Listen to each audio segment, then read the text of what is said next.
de la asociación, Cena de Agnes. Así que bienvenidos, gracias por estar acá. Es para mí un honor, ¿verdad? Presentar al doctor Steven Vargas, médico internista, neurólogo especializado en enfermedades neuromusculares, salvadoreño que ahora está en México. Experiencia adscrito al Servicio de Neurología del Instituto Nacional de Neurología y Neurocirugía, miembro del Laboratorio Clínico de Enfermedades Neurodegenerativas, miembro del Laboratorio de Patología Experimental, coordinador del Grupo de Estudios de Enfermedades Neuromusculares de la Academia Mexicana de Neurología. Su formación, pues, Fellowship de Enfermedades Neuromusculares, con referencia a enfermedades neuromusculares del Instituto de Miología de la Salpêtrière en París, Francia, residencia en neurología en el Instituto Nacional y Neurocirugía del Distrito Federal en México, es jefe residente de medicina interna, luego pues residencia de medicina interna Hospital San Juan, San José. Bueno, fuiste también residente de medicina interna aquí en El Salvador, ¿verdad? Y pues es para nosotros un honor y pudiera seguir, pero vamos a cortarlo acá. Es para mí un honor que podamos ver este tema, que es un problema realmente que nos aqueja, del cual lidiamos no todos los días, pero sí varias veces al año. Así es que, bienvenido. Gracias por la invitación. Gracias. Casa, sin lugar a dudas. Vamos a revisar un poco el tema que corresponde esencialmente a neuropatías inmunomediadas primarias crónicas, aunque el foco va a ser CIDP. Nos vamos a pasear un poco sobre todo aquello que pudiera parecer una neuropatía autoinmune como CIDP, pero todas ellas tienen tratamiento. Esa es como la postura, tratar de identificar estas condiciones médicas. Este es mi conflicto de interés, para esta conferencia no tengo nada que declarar. Y esto es lo que vamos a revisar un poco con los pacientes, esencialmente neuropatías primarias agudas y crónicas, el síndrome de Guillain-Barré, CIDP, neuropatía motora multifocal con bloqueo de conducción, nodo para nodopatías, CIS y CIS+. Ok, comencemos primero. Probablemente, cuando uno tiene un paciente con estas características en general, la parte más importante es que reconocemos al menos, fíjense, 4 entidades clínicas cuyo perfil de temporalidad es crónico, es decir, más de 8 semanas. En tanto que tenemos, por supuesto, al síndrome de Guillain-Barré, que reconocemos muy bien, con un periodo agudo menor entre 4 semanas. De 4 a 8 semanas, en realidad no hay ningún modelo de enfermedad. Lo que antes llamábamos subagudo, en realidad no hay ninguna entidad específica de subagudo. Lo que tenemos es o neuropatías inmunomediadas agudas o neuropatías inmunomediadas crónicas. Fíjense, para lo agudo, ahorita vamos a revisar un poco Guillain-Barré, pero lo característico, por supuesto, son síntomas sensitivos, distales, aún para las formas axonales motoras puras, que reconocemos con el nombre de AMAN. Los AMANes, que siempre hemos dicho que son motores, son axonales, si ustedes les hacen el interrogatorio al paciente se van a dar cuenta de que también tienen síntomas sensitivos. Ellos refieren parestesias en forma de guante o calcetín. Las parestesias que inician en extremidades superiores en forma de guante o calcetín, eso es inmunomediado hasta no demostrar lo contrario. No hay ninguna condición médica de neuropatía que le comience por las manos que no sea inmunomediado. Ese es el primer punto. Y en el otro lado tenemos que, además de los síntomas sensitivos distales, vamos a tener síntomas motores que son muy de predominio proximal, tanto de la cintura pélvica como de la cintura escapular. Esto es la clínica, vamos a decir, de Guillain-Barré. CIDP, si ustedes se dan cuenta, es exactamente lo mismo. CIDP es exactamente lo mismo. Luego, esta condición, nodo para nodopatías, hasta el 2022 se consideraba que habían algunos anticuerpos que el grupo de Luis Querol en España había estado describiendo, que estos anticuerpos pertenecían a los pacientes con CIDP. Y la verdad es que estos anticuerpos, la presentación clínica es exactamente igual a CIDP. No hay diferencia, es exactamente igual. Problema, no responden a tratamiento. Porque estos anticuerpos vinculados a neuropatía, a nodo para nodopatías, son del subtipo IgG4. Y al ser IgG4 no te responden a prednisona, azatioprina, metrotexate, mofetilmicofenolato, ciclofosfamida, el gran poder de Dios. No responde. Responde esencialmente a rituximab. Al ser IgG4 les va a responder a rituximab, pero entonces hay que reconocerlos. Y luego tenemos la neuropatía motora multifocal con bloqueo de la conducción y CISP. Vamos a revisar un poquito todas estas características. ¿Por qué mencionamos a la AIDP? ¿Por qué mencionamos mucho Guillain-Barré? El tema con Guillain-Barré es que en CIDP hay una presentación que conocemos como de inicio agudo. Es decir, clínicamente uno le da la impresión que estás viendo un Guillain.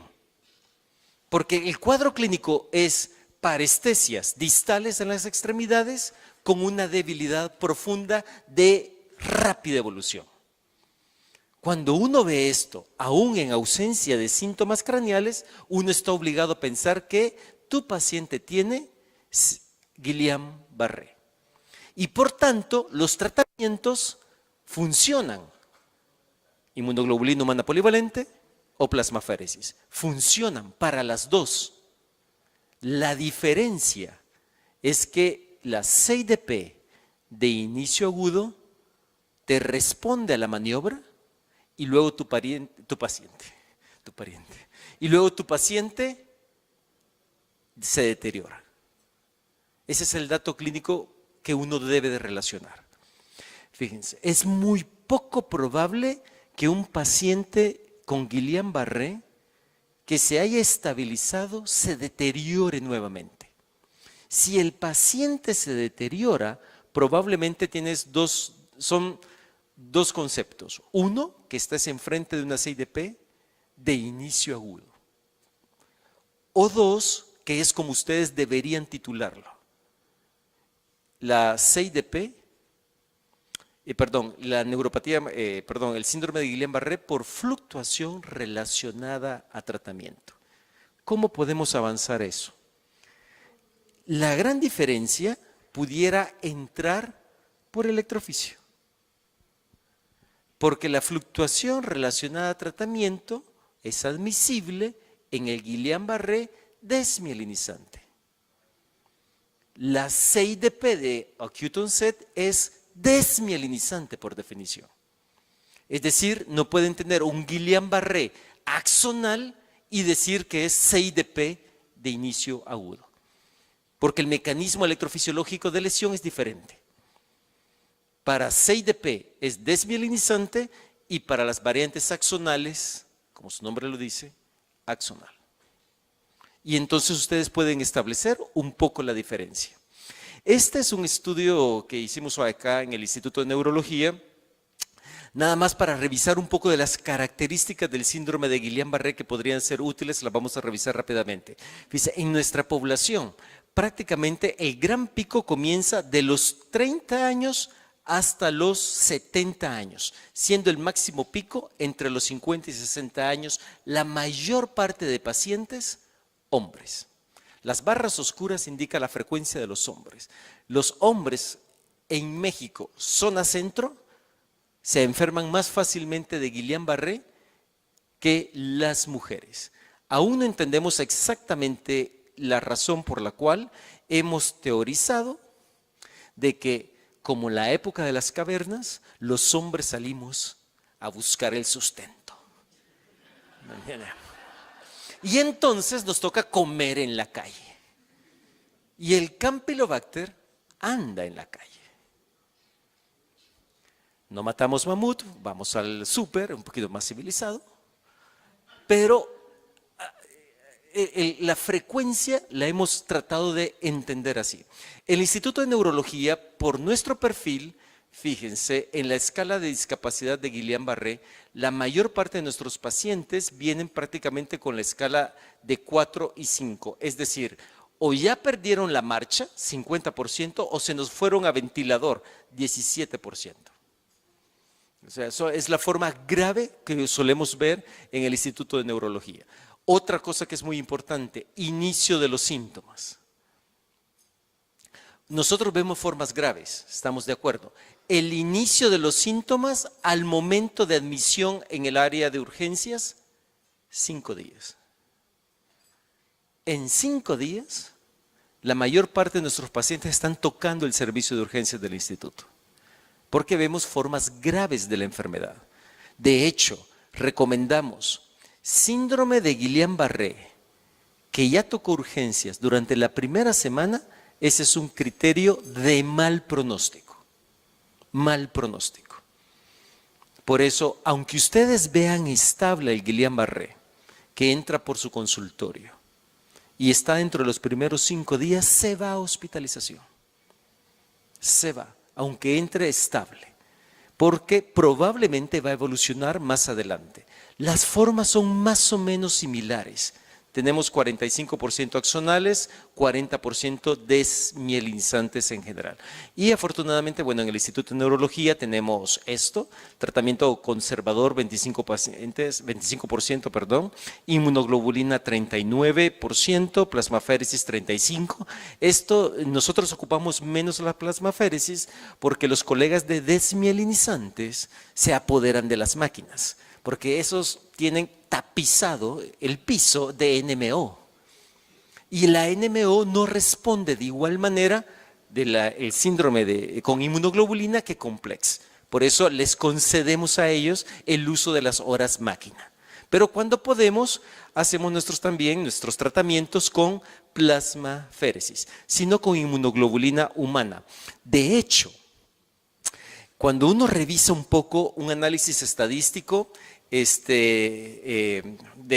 univariado y multivariado, en el Instituto de Neurología nos damos cuenta que, primero, si ustedes les reportan una variante axonal a MAN, tanto en el análisis univariado como en el multivariado, probablemente es de un mal pronóstico funcional.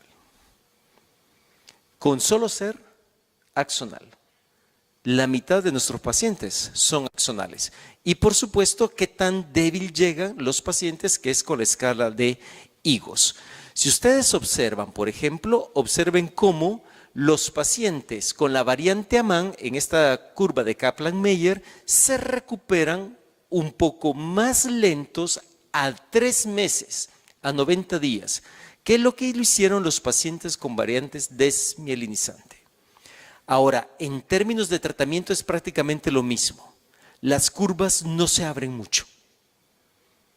Por lo tanto, tratar con plasmaféresis como con inmunoglobulina es exactamente lo mismo. El otro dato. ¿Qué otro dato es interesante en Guillain-Barré? La edad. Publicamos este artículo del grupo, Factores pronósticos en el paciente adulto con Guillain-Barré. ¿Realmente importa la edad? Fíjense, cuando comenzamos a hacer este estudio, porque a nosotros se nos hizo como fácil, porque lo veíamos así, el paciente adulto mayor le va mal en Guillain. Le va mal en Guillain. Y dijimos, ok, lo vamos a estudiar. Y dijimos, los de abajo de 60 y los de después de 60. Cuando hicimos ese análisis, fíjense, esta parte de aquí, En la escala de discapacidad funcional para la mecánica de marcha prácticamente no había diferencia. Es decir, tratar al de arriba de 60 años como el de abajo de 60 años, de acuerdo a esto no había diferencia, pero no era lo que nosotros veíamos. Así que decidimos como comenzar a intercuartilar y nos fuimos con la edad. Fíjense, adulto mayor en Guillain-Barré es 70 años. El paciente adulto mayor, si le quieres fincar a la edad un pronóstico, tiene que ser arriba de 70 años. El de 60 años, 65 años, se comporta como el de 40, como el de 30. El de 70 ya no. Ese se tarda más en recuperarse. Entonces, esto de la edad arriba de 60 es un concepto más social. Nosotros decimos que el adulto mayor es arriba de 60 años socialmente. Ahora, biológicamente, para Guillain-Barré es 70 años. Otro dato de gravedad en Guillain-Barré es la fuerza del deltoides y disfunción autonómica. ¿Por qué la fuerza del deltoides? Porque las raíces nerviosas hacia la cintura escapular son las mismas que se van hacia la musculatura del diafragma. Para nosotros en México es difícil hacer pruebas de estimulación para el nervio frénico. Es muy complicado para nosotros. Entonces lo que hacemos nosotros es extrapolar. Y lo que le esté sucediendo a los hombros, probablemente le está sucediendo al diafragma. Y entonces, los pacientes que tienen una fuerza menor de 2 en el diafragma, en los hombros, observen cómo estadísticamente es más relevante. Tiro fácil. Si en la evaluación clínica de urgencias su paciente no puede hacer esto, se va a tardar en recuperarse o se les va a ir a ventilación en los próximos horas o días. La fuerza del deltoides lee muy bien lo que le va a pasar al diafragma. Y esto lo vimos tanto en el análisis univariado como en el multivariado. Observen, fuerza de deltoides era tanto en el univariado como en el multivariado. Tenemos suficiente evidencia para pensar que si te debilitas mucho de los deltoides, vaya. Pero esto es por la clínica. ¿Tenemos algún elemento más consistente? Sí, lo electrofisiológico. Otra vez, electrofisio nos lee mediano, cubital. Los dos vienen de cervical. De cervical sale la inervación al diafragma. Si ustedes tienen el servicio de electrofisio, les reporta amplitudes menores al 20%. 5 milivoltios es la amplitud normal del nervio mediano. Menos del 20%, es decir, menos de 1. Si la amplitud del mediano es menos a 1, ese paciente se les va a ir a ustedes a ventilación mecánica prolongada. Entonces tenemos criterios clínicos y tenemos criterios electrofisiológicos accesibles para saber cómo le va a ir a nuestro paciente en general. Todas estas características pertenecen al Guillain-Barré. CIDP, la forma más característica. Nadie se pierde. Primero, parestesias y paresia, progresiva, escalonada o recurrente. La CIDP es la esclerosis múltiple del nervio periférico. El tiempo en que se presenta, ellos lo reconocen como brote remisión, nosotros tenemos formas escalonadas o formas recurrentes. hiporreflexia y excepcionalmente nervios del cráneo, muy excepcional de hecho. Observen el paciente claramente, un poco de inestabilidad, no hace dorsiflexión del pie, es una debilidad claramente distal. Y ustedes observen cómo hace un poco de stepage de eso. No tiene reflejos. Un poco inestable, casi se me cae, no pasa nada. Casi nos me un poquito. Banderas rojas. ¿Qué puede no ser CIDP? ¿Qué puede no ser CIDP? Primero, síntomas neuropáticos lentamente progresivos. Dolor. CIDP tiene parestesias, pero no dolor. Si ustedes ven dolor, esa es otra cosa. De CIDP es extraordinariamente inusual que presenten dolor. Ausencia de síntomas sensitivos. La CIDP a fuerza te lleva síntomas sensitivos. Si ustedes ven síntomas sistémicos, ustedes pueden tener efectivamente una CIDP, pero seguramente hay algo debajo. Una CIDP no pierde peso. Jamás pierde peso. No vemos nada sistémico. Si ustedes ven una CIDP que pierde peso, no duden que sea CIDP. Aquí el tema es, ¿qué más tienes? Y en medicina, POEMS. Lo que parece CIDP y está perdiendo peso, eso es POEMS hasta no demostrar lo contrario. Un dato relevante de la exploración neurológica, por supuesto, neuropatía craneal es completamente inusual, pérdida de sostén cefálico, que se te vaya ventilación mecánica, eso no te lo hace la CIDP. Iremos un poquito más rápido. Esto ya lo conocen todos los colegas de electrofisiología, son los criterios por los cuales se establece ahora el diagnóstico de CIDP. Ojo, antes los colegas electrofisiólogos hacían el estudio y el reporte era compatible con CIDP, porque teníamos el criterio de definido, posible y probable. Sin embargo, eso ya cambió. En la última publicación estamos en el 2022, observen, un electrofisiólogo actualizado ya no les va a decir esto es compatible con CIDP.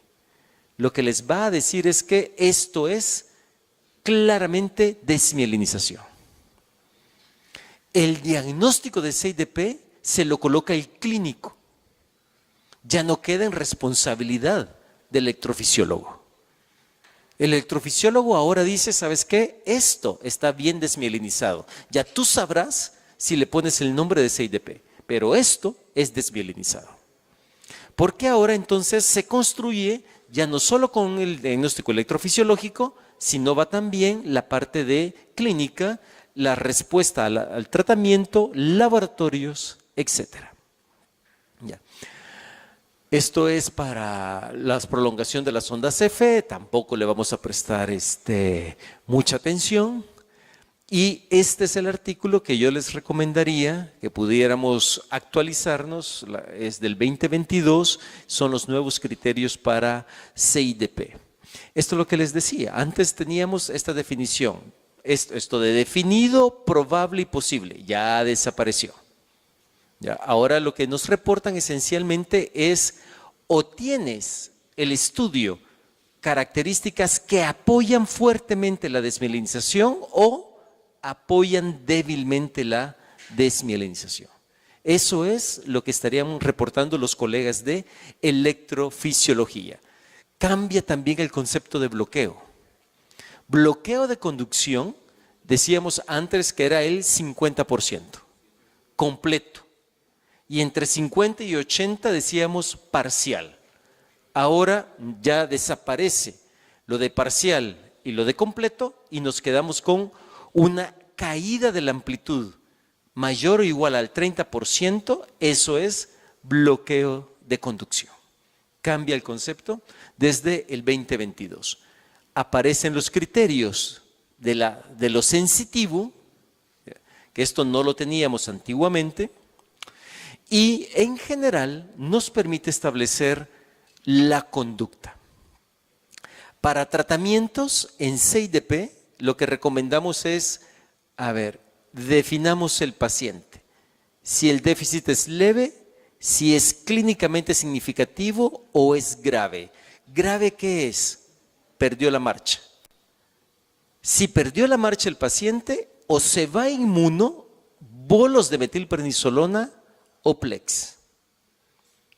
Si pierde la marcha. Si no ha perdido la marcha el paciente, todavía podemos hacer esfuerzo con esteroide. O en El Salvador, que hay dinero, recientemente,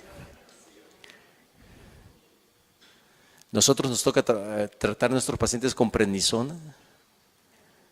Pero ustedes que tienen la inmunoglobulina a pasto, la podrían también ocupar para las formas con significado clínicamente significativos, inmunoglobulina humana.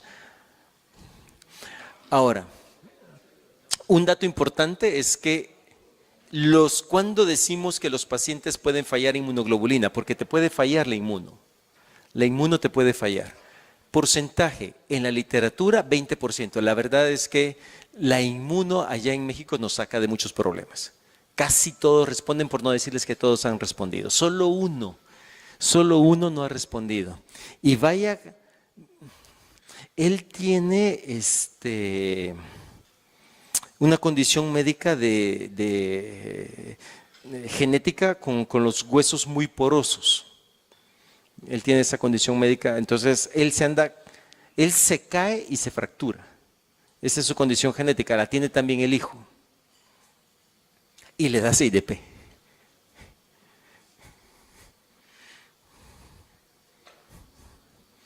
Y no responde inmuno, él respondió a prednisona.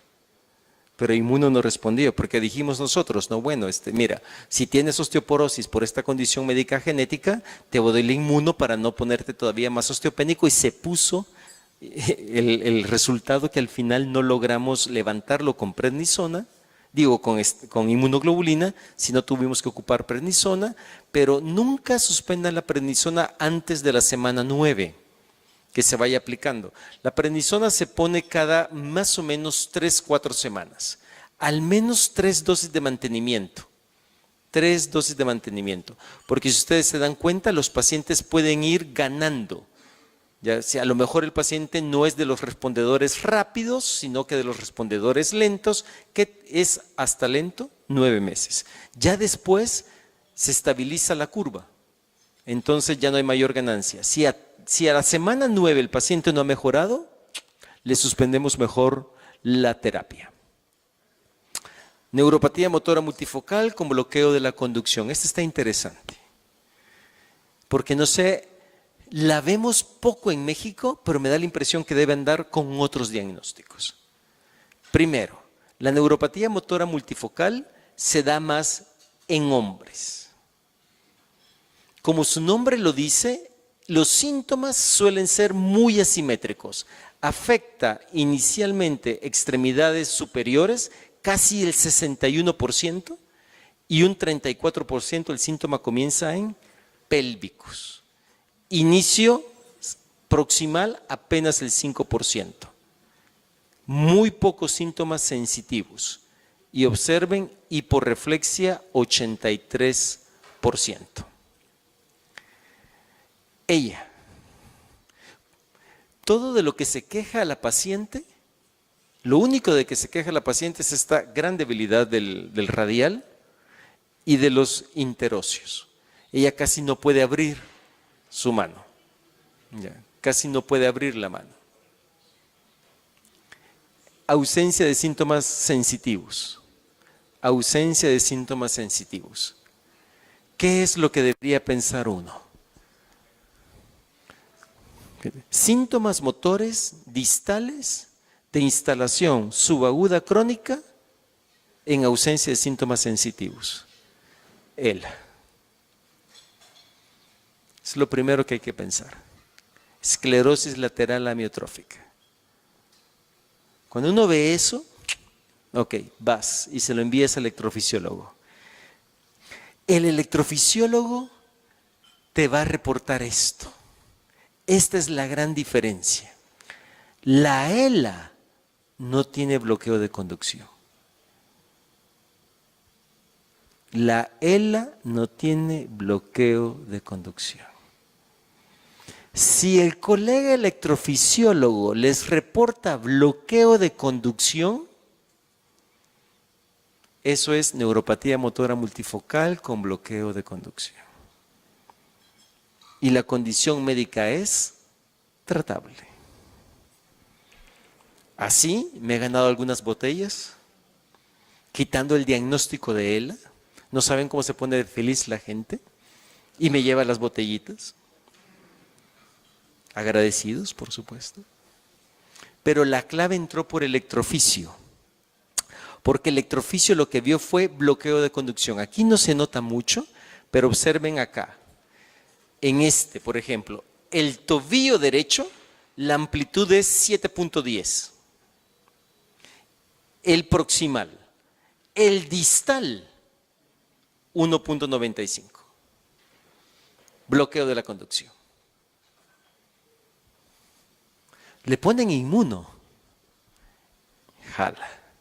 Le ponen prednisona, nada. Esto es una condición médica que por alguna razón solo responde a inmunoglobulina. ¿Tienen alguna duda sobre esta enfermedad que es un poquito rara? Anticuerpos antigangliósidos. Anticuerpos antigangliósidos. GM1, IgM. Este anticuerpo está visto en un poquito más del 50% de los pacientes con neuropatía motora multifocal con bloqueo de la conducción. Valor normal, menor a 1 en 800, esta paciente traía 1 en 3200. Y haces el diagnóstico. No hay problema. Nodo para nodopatías. Esto era antes la CIDP con anticuerpos. Pero después nos dimos cuenta que estaba muy complicado, porque en la nodo para nodopatía, esto de aquí, este es un corte sagital del nervio periférico, aquí tenemos la región nodal, la región paranodal y la región yuxtaparanodal. El equipo de Luis Querol encontró neurofusina 186, Caspr1, proteína asociada a contactina 1, la contactina 1 y la neurofusina 155. Todos estos se los hacen de hecho gratuito en España. Luis Querol se los hace gratis en España, sin mayor problema. Hay que hacer contacto con él, hay que tenerle paciencia. Cuesta que conteste, pero contesta. Y si le insistes, mejor.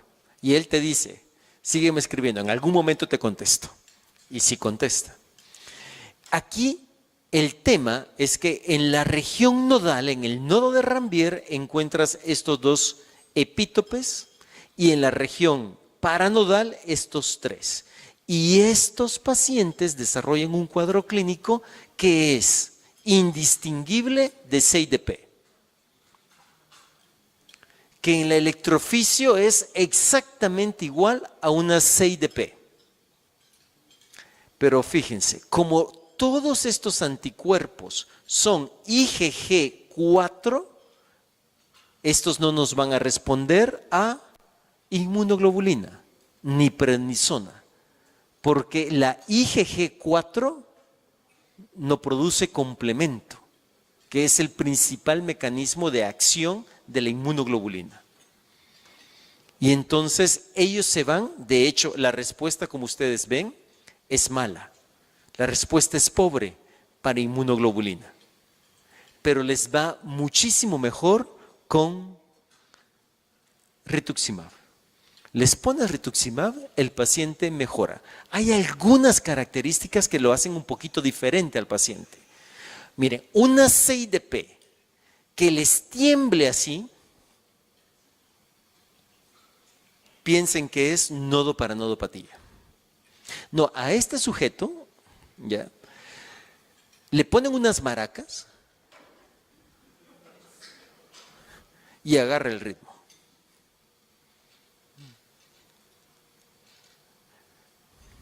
Dan ganas de enviárselos a Maye para la revisión. Sí, ¿qué andan haciendo aquí, no? Pero fíjate, silla de ruedas. Aquí está sentado él en su silla de ruedas porque perdió la marcha. Ya, perdió la marcha. No, pues ya tiemblan, pero es un temblor que tiembla ya.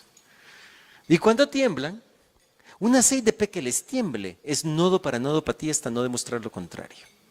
A eso nos referimos. El temblor es una característica que no vamos a ver en la CIDP y que se observa muy bien desde estadios muy tempranos de la CIDP. El paciente tiembla y con síntomas sensitivos. O sea, el temblor es un síntoma temprano. Suele preceder al síntoma sensitivo motor. Y por eso a veces a ellos me los confunden con temblor esencial. Con temblor esencial. Hasta cuando ya comienzan a debilitarse que dijeron aquí es otra cosa. Temblor esencial. Ya. Fíjense cómo la respuesta es muy pobre para todo lo que habíamos dicho, excepto para rituximab, que hay un porcentaje de pacientes que responde un poquito mejor. La respuesta es muy variable en general. Y por último, para no quitarles mucho tiempo, están las polirradiculopatías sensitivas crónicas autoinmunes. Esta es nueva, ¿eh? Esta es una cosa que se han inventado los neuromusculares para justificar el costo de nuestra consulta. Fíjense. Esta cosa, polirradiculopatía sensitiva crónica autoinmune, ustedes ven entrar al paciente y con solo verlo, ustedes dicen, a ver hijo, tú traes una ataxia sensitiva, no cerebelosa, no central, es sensitiva del diablo. Eso es lo que traes. Pero tú lo ves desde que entra. Te confirma un poco, porque cuando tú lo ves entrando y viene muy atáxico, son dos cosas en la clínica, en el Instituto de Neurología. Uno, o es una ataxia sensitiva y por eso está con nervimúsculo, si no sería con malla. O dos, me cuelgo el residente. Porque en el instituto la referencia la realiza el cuerpo de residentes. Pero cuando ya lo escuchas hablar y no escuchas lenguaje cándido y ves que los movimientos oculares están respetados, el residente salvó su vida. Dice, efectivamente, esta es una ataxia sensitiva. Y vas, lo examinas, confirmas que es una ataxia sensitiva. ¿Por qué? Porque la fuerza es normal. En los pacientes con este tipo de condición médica parecen lo que llamamos ganglionopatías. Es decir, el paciente entra con una ataxia que es periférica, sin síntomas centrales, ausencia de reflejos. Tú ya sabes, ok, de acuerdo, tú eres una ataxia sensitiva. ¿Qué espero yo ver para confirmar el diagnóstico? Primero, para confirmar el diagnóstico, ¿qué es lo que hago? Envío velocidades. Velocidades de conducción nerviosa. Es lo que enviamos. ¿Qué espero yo ver para que un paciente le confirme la ataxia sensitiva? Es que los potenciales sensitivos estén abolidos. Es decir, es al revés de la ELA. En la ELA tienes comprometidos los motores y respetados los sensitivos. Y en las ganglionopatías tienes lo sensitivo abolido y lo motor respetado. Por eso el paciente es fuerte. Bien. Estos pacientes, las velocidades de conducción nerviosa son normales. Ese es el tema, son normales. Entonces, uno que siente que lo ha parido Charcot, dices, a ver, ¿a qué vas? Porque cuando dices, no, pues agarras a los fellows, les voy a enseñar una ganglionopatía, muchachos, para que vean cómo su maestro les enseña. Y cuando vienen las velocidades son normales. Los potenciales sensitivos son normales. ¿Dónde está el problema? Fíjense, si tú tienes el ganglio respetado, entonces el estudio de electrofisiología te va a dar los potenciales sensitivos. Entonces, esta es una enfermedad preganglionar. Es una condición médica preganglionar. ¿Cómo hacemos el diagnóstico?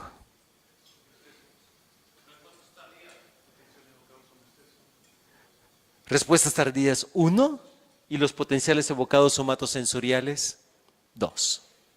Tan tan. Ahí lo tienes.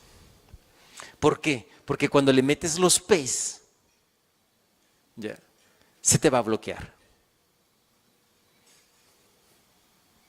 Te conduce periférico y cuando entra columna se te bloquea. En el mejor de los casos, o se te pone muy lento. Oye, pero podría ser también la médula, ¿no? Sí, puede ser también la médula y por eso hay que hacer el estudio de médula. Generalmente esta es una enfermedad de miembros pélvicos y las alteraciones de los potenciales evocados somatosensoriales son muy desde la entrada a la región lumbar. Ustedes le toman la resonancia magnética limpia. Resonancia magnética limpia. ¿Qué otro diagnóstico hacemos? Sífilis. ¿Te recuerdas, Maya? Sífilis. Hace mucho yo les decía a mis residentes, a ver, ya la sífilis, ya no. Acaba de entrar una sífilis purita, HIV negativo. Sífilis pura. Seguimos viendo sífilis en la Ciudad de México. Por lo tanto, una ataxia de estas características debería tener un diagnóstico diferencial razonable. ¿Qué otro? Degeneración combinada subaguda de la médula. Es otro diagnóstico. Con la diferencia que en la degeneración combinada subaguda de la médula hay problemas a nivel de las astas anteriores. En las piernas, ellos son muy de neurona motora superior, con una abolición de la sensibilidad profunda. Entonces, ataxia clínicamente sensitiva, con estudios electrofisiológicos normales, dos cosas. O revisas tu clínica o revisas el estudio. Porque uno de los dos está mal. O está mal el estudio o está mal la clínica. Y si está mal la clínica, mi maestro decía, está mal tu clínica. Entonces hay que fijarnos en estos datos porque al final nos ayudan a identificar estas condiciones. Los colegas electrofisiólogos, ahora ya los tenemos con el doctor Burgos como muy enterados de esto y a veces nos han corregido la plana, porque yo los envío como esto es una ganglionopatía, doctor Burgos, que es quien nos hace los estudios allá. Y él te dice, ¿sabes qué, Steven? Todos los potenciales están presentes, te le pasé somatosensoriales, que es una gran ventaja. Tener colegas electrofisiólogos que a la base sean neurólogos permiten que el estudio de electrofisiología ellos entren con criterio. En México eso es lo que, con la gente con la que trabajamos, en lo privado afortunadamente y en lo público, ellos saben que yo los puedo enviar con un diagnóstico, pero si el diagnóstico no va conforme ellos van haciendo el estudio, ellos me corrigen la plana, no hay problema. Lo importante es llegar a este tipo de diagnósticos. Y fíjense, cuando ustedes ven que se les bloqueó los somatosensoriales, punción lumbar. Y la punción lumbar es inflamatoria como de CIDP. Células normales, proteínas elevadas. Disociación proteico-citológica. Y a ellos, fíjense cómo la imagen de resonancia magnética lo que muestra es el ganglio, aunque no está afectado, pero el ganglio se agarra sabroso. Sabroso. Ahora, ¿de dónde hicieron entonces este diagnóstico? Fueron los americanos que le tomaron biopsia a la raíz nerviosa y ahí encontraron la reacción inflamatoria. Nadie va a hacer una biopsia de raíz nerviosa a un paciente, excepto los americanos. Y por eso, por ellos conocemos esta condición médica. Y observen, la inmunoterapia resulta en una clara mejoría del cuadro clínico. La ataxia mejora en el 93% para la CISP, que es lo puro, y para la CIS Plus, el 84%. Oye, ¿qué es CIS Plus? Plus es otro invento de los americanos de que en el estudio de electrofisio sale abolidos, respetados los sensitivos y discretamente tomados los motores. Hallazgos motores en los tibiales discretos. No te configura para una condición médica como tal. Entonces, si tú tienes un cuadro de CISP con algunos síntomas motores, solo le pones el plus. Otra vez me recuerda a movimientos anormales, ¿no? ¿Qué es lo que hay en plus ahí? Hay un buen de plus, ¿no? Ya van desapareciendo los pobres plus, pero bueno, ahí van. ¿Ya? Y esas son al menos 5 condiciones médicas que se comportan como neuropatías, todas son desmelinizantes, todas son inflamatorias, todas responden a alguna maniobra inmunomoduladora. El tema es cómo le das el seguimiento a largo plazo. CIDP, neuropatía motora multifocal con bloqueo de la conducción, nodo para nodopatías y CISP y CIS Plus. Nada más que eso. Nada más que eso.